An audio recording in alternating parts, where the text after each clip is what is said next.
Le projet il est né simplement, une société, une fondation Eurotube voulait implémenter en Valais un tube sous vide de 3 km pour faire des tests, donc proche d'une plutôt hyperloop. C'est à ce moment-là que la HESSO a été d'accord de sponsoriser son premier projet phare à hauteur de 1,6 million.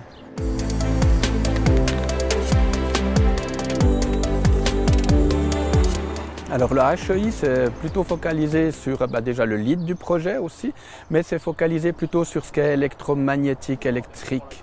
Donc les propulsions par moteur linéaire, la lévitation active et la lévitation passive aussi.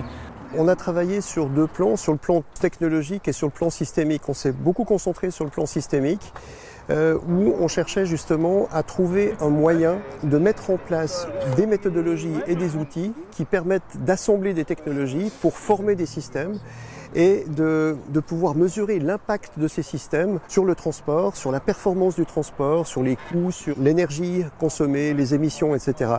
Sur la partie technologique, on a contribué en faisant un système de mesure, un petit véhicule qui permettait de mesurer les efforts sur le moteur linéaire développé par Samuel.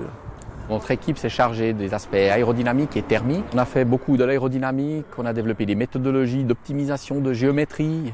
Et puis ensuite, quand on a décidé de créer le prototype Ovabou, donc on a conçu le propulseur, qui est un propulseur à eau surchauffée, qui permet donc l'accélération du véhicule à 140 km/h en 1 seconde 2. Et puis on s'est occupé aussi du système de freinage.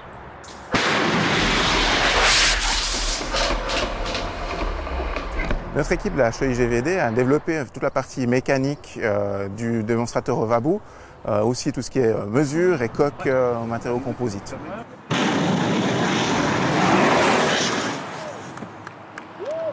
Les défis majeurs, ça a été de dimensionner correctement, de remplir notre cahier des charges et puis finalement de mesurer et de construire tout ça dans un délai relativement court. La leçon principale, c'est qu'en tant que spécialiste d'un domaine, on n'a qu'une vision extrêmement partielle.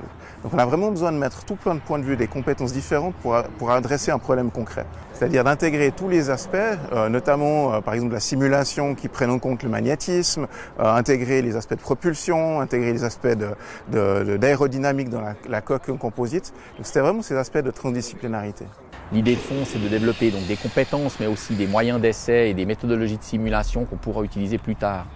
Donc l'idée, c'est de sortir de ce projet avec une ressource interne, HESSO, en ayant atteint un niveau de compétence important qu'on peut aller proposer aux acteurs du domaine du transport.